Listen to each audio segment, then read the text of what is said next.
오늘도 사순절 갈보리 기도에 나오신 성도님들에게 하나님의 기도의 응답의 은혜가 늘 그 삶 가운데 넘치시기를 주님의 이름으로 축원합니다. 오늘 말씀의 제목은 기도의 무릎입니다. 기도의 무릎. 그리스도인들이 믿음 생활을 하면서 가장 기본적이고 또 가장 중요하고 가장 잘하고 싶은 것이 있습니다. 그런데 이것을 알면서도 잘 안 되는 것들 가운데 하나가 바로 기도 생활일 것입니다. 소소한 일상의 기도에서부터 아주 중요하고 심각한 문제를 두고 기도하는 많은 경우를 우리는 보게 됩니다. 또한 기도의 응답을 경험한 자라 할지라도 기도라는 것이 여전히 쉽지 않다는 것을 우리는 경험으로 알고 있습니다. 오늘 본문을 보면 예수님께서는 제자들과 마지막 만찬을 하신 후에 겟셋마네로 가십니다. 겟셋마네 동산은 예수님의 사역 가운데 가장 간절하게 기도하셨던 곳이고 동시에 제자들이 예수님을 버리고 도망한 곳이기도 합니다. 그래서 14장 50절에 보면 이렇게 기록합니다. 제자들이 다 예수를 버리고 도망하니라. 인류를 구원하시기 위해 십자가를 지시려는 그 예수님과 예수님을 버리고 도망하는 제자들의 비겁한 모습을 우리는 보게 됩니다. 예수님께서 십자가를 앞두시고 겟셋마네에서 기도하실 때에 제자들에게 기도를 요청하십니다. 하지만 제자들은 기도하지 못하고 잠들어 있었고 예수님께서는 그 모습을 안타까워하시며 그들을 잠에서 깨우시기까지 하십니다.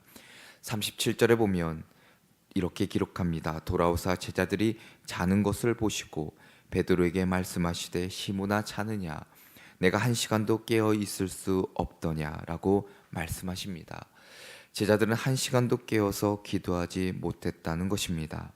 예수님께서는 그들을 깨우셨지만 잠시 후에 그들은 또다시 잠이 들고 말았습니다. 40절에 또다시 이렇게 말씀하십니다. 다시 오사 보신즉 그들이 자니 이는 그들의 눈이 힘이 피곤함이라. 그들이 예수께 무엇으로 대답할 줄을 알지 못하더라. 이 말은 잠을 자고 있던 제자들이 예수님께서 다시 오셨을 때 잠들어 있었기에 어찌 보면 민망하기도 하고 어쩔 줄 몰랐다는 것을 기록하고 있습니다. 제자들은 예수님의 말씀에도 불구하고 기도하지 못한 채 잠들어 있었고 결국 예수님을 버리고 도망가는 비겁한 자들이 되고야 합니다. 중요한 것은 오늘 본문에서 이와 같은 원인을 바로 그들이 기도하지 못하는 것으로 언급하고 있다는 것입니다. 38절에 보면 시험에 들지 않게 깨어 있어 기도하라. 마음에는 원이로되 육신이 약하도다. 예수님께서는 분명 기도하지 않으면 시험에 들게 될 것이고 나를 떠나고 부인하게 될 것이라 말씀하고 있는 것입니다. 그런데 제자들은 기도하지 못했고 결국 예수님을 버리고 도망하고 말게 됩니다. 우리의 신앙 상태가 어떠한지를 판단할 수 있는 가장 정확한 척도 가운데 하나는 바로 기도 생활일 것입니다. 특별히 기도라는 것은 하나님과의 대화이고 하나님과의 대화가 줄어든다는 것은 그만큼 하나님과의 관계가 소원해지는 것을 의미하기 때문입니다. 어떤 부부가 부부싸움을 합니다. 그리고 마음이 상하니 서로 간에 한마디도 대화를 하지 않았습니다. 어떻게 의사소통을 할까? 요즘 같은 시대는 카톡을 통해서 합니다. 남편이 퇴근 때가 되어 톡을 아내에게 보냅니다. 저녁을 준비해 주십시오. 근데 저녁에 집에 오니 아내가 톡을 보내는 겁니다. 알아서 차려 먹으십시오. 우리가 말씀은 하나님께서 글로 우리에게 주신 메시지라면 기도라는 것은 하나님과 직접 대화하는 것입니다. 근데 말씀은 많이 읽어서 묵상은 하면서도 기도는 하지 않거나 그것이 부족하다면 이것은 마치 톡으로 문자로만 소통할 뿐 대화는 하지 않는 이 부부와 같다라고 말할 수 있습니다. 그런데 놀라운 것은 이런 그들이 회복되는 것 역시 기도의 회복부터 시작되었다는 점입니다. 사도행전 1장을 보면 감난산에서 예수님의 승천을 목격한 제자들이 다락방에 들어와서 제일 열심으로 한 일이 무엇입니까? 바로 기도였습니다. 그들이 기도에 힘을 썼다라고 사도행전 1장 13절부터 14절에 보면 기록하고 있습니다. 말미에 이렇게 기록합니다. 더불어 마음을 같이하여 오로지 기도에 힘쓰더라. 이때의 제자들은 겟세마네에서 예수님께 그 책망받던 그 제자들의 모습과는 완전히 달라져 있었습니다. 그들은 더 이상 잠자지 않았고 깨어 열정적으로 마음을 같이하여 기도하였습니다. 그리고 그 기도 끝에 성령으로 충만함을 입게 되었고 성령의 은사가 나타났으며 복음의 증거자로 부끄럽지 않은 예수님의 제자로 회복된 것을 보게 됩니다. 오늘 기도의 무릎을 몸소 보여주신 그 예수님의 모습을 통해 우리에게 주시는 도전과 은혜는 무엇인지를 함께 나누고 기도의 제목을 삼고자 합니다. 그 첫째로는 기도의 무릎은 하나님의 뜻을 발견하게 합니다. 기도의 무릎은 하나님의 뜻을 발견하게 합니다. 오늘 본문에서 조금 주목해 보아야 할 것은 예수님께서 제자들에게 기도하라 라고 말씀하셨는데 무엇을 위해 기도할 것인지에 대해서는 구체적으로 언급하지 않으셨다는 겁니다.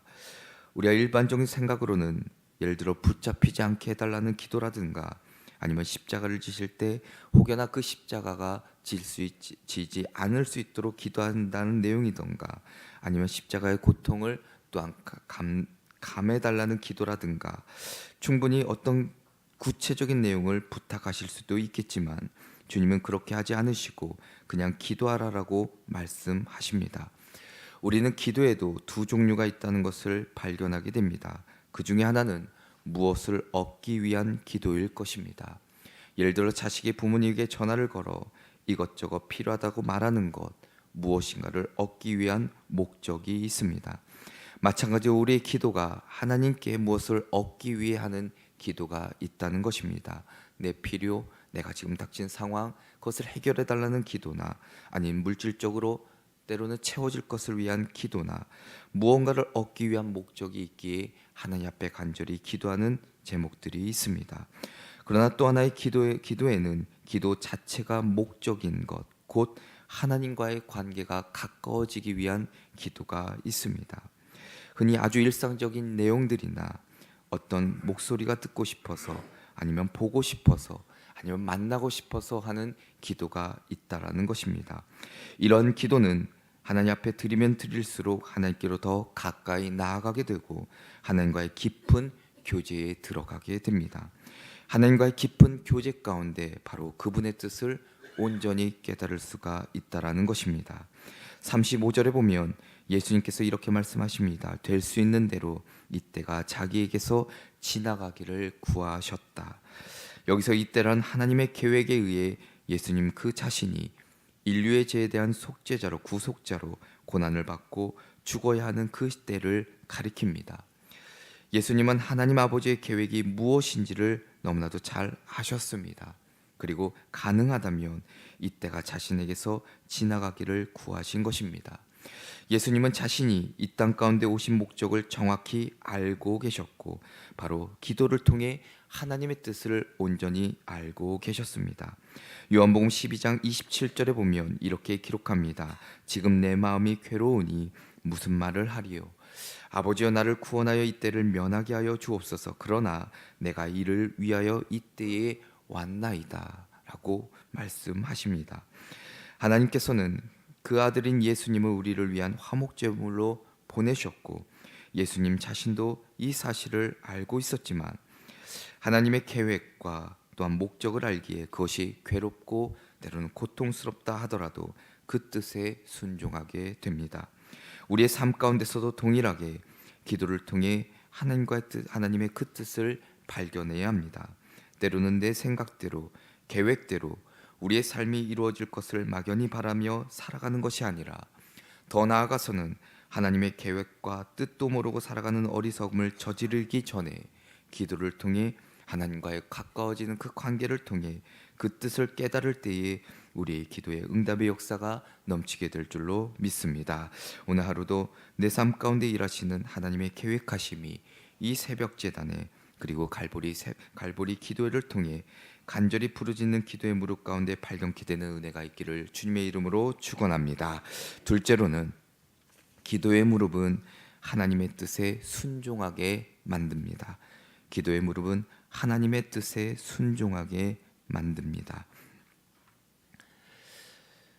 36절에 보면 이르시되 아빠 아버지여 아버지께서는 모든 것이 가능하오니 이 잔을 내게서 옮기시옵소서. 그러나 나의 원대로 마시옵고 아버지의 원대로 하옵소서라고 기록되어 있습니다. 36절에 나오는 기도의 가장 중요한 단어는 아마 그러나일 것입니다. 그러나 예수님께서는 아버지께서 자신의 원하는 바가 무엇인지 기도하신 후에 모든 것을 아버지의 뜻에 맡기셨습니다. 기도라는 것이 그렇습니다. 하나님의 뜻을 이해하는 것을 넘어 그 뜻에 그 응답에 순종하는 것이 중요하다 말할 수 있습니다. 기도는 내 생각과 그리고 나의 주장을 관철하는 것이 결코 아닙니다. 동시에 기도는 비록 내가 하나님의 뜻을 모두 이해할 수 없지만 그것을 받아들이는 믿음을 갖는 것입니다. 유명한 아프리카의 선교사 리빙스톤이라는 사람이 있습니다. 리빙스톤에게 어떤 기자가 이런 질문을 했습니다. 저 아프리카의 정글에서 수차례 목숨의 위기를 겪으면서도 선교를 포기하지 않고 선교를 계속할 수 있었던 이유가 무엇입니까? 그때 리빙스턴이 이 기자에게 유명한 대답을 남깁니다. 나는 하나님이 나에게 주신 그 사명이 다하기 전까지는 나는 결코 죽지 않는다고 확신했습니다. 나는 이것을 내 머릿속에서 한순간도 떠나본 적이 없습니다. 주님께서 뜻이 있어 나를 이곳에 보내셨습니다. 그러면 그 뜻이 이루어지기 전까지 나는 여기서 죽을 수가 없습니다. 그것이 리빙스턴을 힘있고 용기 있고 그리고 능력 있게 만들었다는 것입니다. 예수님의 기도는 많은 시간을 들여야 하는 기도도 아니었고 많은 말로 하는 기도도 아니었습니다. 소리가 크거나 화려한 미사 요구가 있는 것도 아니었습니다. 성경적으로 아니면 신학적인 용어들을 많이 쓰는 기도도 아니었습니다. 모든 조건을 완벽하게 갖춘 정말 좋은 기도실에서 드리는 기도도 아니었습니다.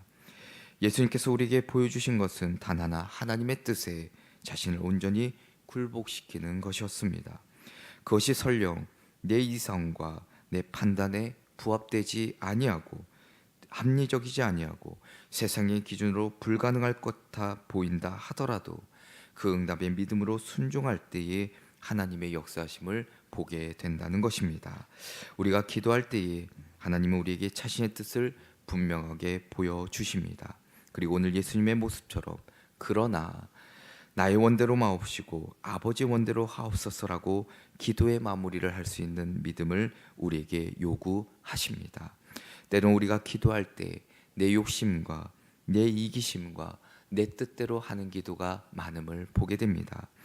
그러나 그 기도가 틀렸다는 것이 아니라 오늘 예수님의 기도처럼 그러나 마지막에는 하나님의 뜻에 부합되는 기도를 할 수 있기를, 그럴 때 자녀된 우리의 삶을 늘 선한 길로 형통한 길로 인도하시기를 원하시는 예수님의 그 마음을 깨닫게 될 뿐만 아니라 현실의 삶 가운데서도 하나님의 인도하심을 경험하는 복된 삶이 될 줄로 믿습니다. 이 은혜가 저와 여러분의 삶 가운데 넘치시기를 주님의 이름으로 축원합니다. 끝으로는 기도의 무릎은 고통 가운데 견디게 하십니다. 고통 가운데 견디게 하십니다. 우리의 인생을 이야기할 때 늘 고통의 연속이라 말합니다. 고통이 없는 자가 없고 그 고통 가운데 늘 우리는 넘어지기도 하고 때로는 아픔과 슬픔 가운데 살아갈 때가 있습니다. 더 나아가서는 하나님에 대한 예수님에 대한 그 믿음을 저버리기도 하고 원망과 불평 가운데 살아갈 때가 있습니다. 그러나 그 고통을 극복하면서 어떻게 가치 있는 삶을 살아갈 수 있을까? 폰 트리니가 쓴 책에 보면 이런 말이 있습니다. 당신이 당신의 아내, 당신의 남편과 더불어 마음이 통할 수 있는 애정의 관계를 가질 수가 있다면, 그리고 당신의 동성 가운데서 마음이 통할 수 있는 몇 명의 친구, 내가 무슨 얘기를 해도 나를 비판하지 않고 내 얘기를 들어줄 수 있는 몇 명의 친구만 있을 수 있다면, 당신의 인생의 그 장에서 아무리 폭풍우가 요란해도 당신은 그 폭풍우를 뚫고 나갈 수가 있을 것입니다. 우리가 우리의 인생에서 아무리 폭풍우와 먹구름, 때로는 고통과 아픔을 경험한다 할지라도 내가 사랑하는 배우자와 내 애정의 관계, 사랑의 관계를 가질 수 있다면 그리고 내 주변에 내가 무슨 얘기를 해도 내 마음속의 얘기를 받아주고 함께 할 수 있는 그 몇몇 사람만 있다면 인생의 어떤 폭풍우도 뚫고 나갈 수 있다는 것입니다. 친구가 나를 위로하는 것도 중요한 일이고 분명히 필요한 일입니다. 그런데 사람들 사이에서의 위로에는 언제나 한계가 있다는 것입니다. 그리고 사람의 위로는 반드시 그 끝이 있다는 것입니다. 예수님의 제자들이 도움이 되어주지 못하는 상황에서 주님이 우리에게 보이신 태도를 우리는 주목해 볼 필요가 있습니다. 35절에 보면 이렇게 기록합니다. 조금 나아가사 땅에 엎드리어 라고 기록하십니다. 같은 내용을 누가복음 22장 41절에는 이렇게 기록합니다. 그들을 떠나 돌 던질 만큼 가서 무릎을 꿇고 기도하여 라고 기록하고 있습니다. 정작 내 고통을 알아주고 내 마음을 알아줄 것 같은 그 제자들은 잠들어 있습니다. 그러나 주님께서 그것 때문에 모든 것을 포기하거나 좌절하지 않으셨다는 겁니다. 오히려 예수님은 무릎을 꿇고 기도하기 시작하신 것입니다. 예수님의 기도가 이렇게 시작합니다. 36절에 보면 이르시되 아빠 아버지여, 아버지 되신 하나님께 자신의 절망과 그리고 고통과 아픔을 끄집어내어 부르짖어 기도하고 계신 것입니다. 이렇게 예수님은 제자들로부터 아무런 위로나 그리고 도움을 받지 못할 때 하나님 앞에 그 마음을 쏟아 놓았다는 것입니다. 우리가 고통당할 때 정말 힘든 것은 이 고통이 나에게 어떤 의미가 있는가, 그리고 이 고통이 아무런 의미가 없이 당하는 고통은 아닌가라는 생각이 들 때일 것입니다. 그러나 그 고통이 아무리 어렵고 힘들어도 때로는 그 역경이, 그 문제가 정말 인간의 한계로 뛰어넘을 수 없는 상황에 닥친다 하더라도, 아무리 힘든 것이어도 이 고통에는 하나님의 의미와 하나님의 뜻이 담겨져 있다면 그것 또한 견딜 만한 또한 이 의미가 있다라면, 그것을 확신할 수 있다라면 어떠한 고통이라도 뚫고 나갈 수 있다는 것입니다. 바로 그 의미를, 그리고 하나님의 섭리하심과 그 뜻을 기도를 통해 우리에게 깨닫게 하신다는 것입니다. 기도를 통해 고통의 뜻과 그 의미를 알면 우리는 견딜 수 있습니다. 그리고 인내할 수 있습니다. 억울해 보이는 이 아픔도 결국 하나님의 뜻을 이룬다는 확신이 있다면, 하나님의 뜻이 성취된다는 믿음이 있다면 이 모든 고통을 우리는 이기며 살아갈 수 있다라는 것입니다. 오늘 하루도 하나님께 기도하심으로 지금 나에게 닥친 고통과 아픔이 참된 위로와 평안으로 바꾸어지시기를, 그리고 능히 참고 인내하며 견디는 믿음이 우리 가운데 넘칠 때에 오늘 우리 삶에도 응답의 역사를, 그리고 하나님의 놀라운 인도하심의 축복이 있게 될 줄로 믿습니다. 이 은혜가 저와 여러분의 삶 가운데 넘치시기를 주님의 이름으로 간절히 축원합니다. 기도하겠습니다. 우리의 연약함을 아시고 우리의 죄된 모습까지도 늘 긍휼한 마음으로 돌보시는 하나님 아버지, 기도하기를 힘써야 되는데, 깨어 기도해야 되는데 때로는 우리의 육신이 연약하여서, 때로는 우리 마음 가운데 하나님에 대한 믿음이 확고하지 못해서 잠들어 버리고 외면할 때가 있습니다. 그러나 오늘 예수님이 그 기도하셨던 그 모습을 통해 다시 한번 우리를 결단케 하여 주옵소서. 하나님, 늘 기도를 통해 하나님의 뜻을 발견케 하여 주시고, 또한 그 기도의 응답이 때로는 내 생각과 내 판단에 부합되지 아니한다 하더라도 합리적이고 이성적인 판단에 의한 것이 아니라 오로지 하나님의 응답이기에 그 뜻에 늘 믿음으로 순종하는 저희들 되게 하여 주옵소서.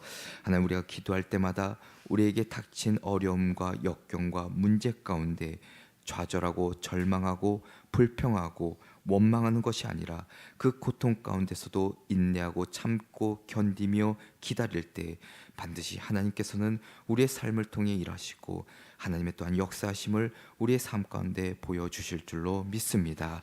그 좋으신 아버지 하나님을 믿고 오늘도 늘 기도의 무릎을 갖는 저희들 되게 하여 주옵소서. 주님 전에 나오며 빈손으로 나오지 아니하고 간절한 기도 제목을 담아 하나님 앞에 귀한 예물 드립니다. 1,000번제와 11조와 감사예물로 드린 손길들마다 하나님께서 풍족한 은혜를 허락하여 주시고 하늘의 상급과 이 땅 가운데 마르지 않는 하나님의 놀라운 은혜를 허락하여 주옵소서. 주 예수 그리스도의 이름으로 기도합니다. 아멘.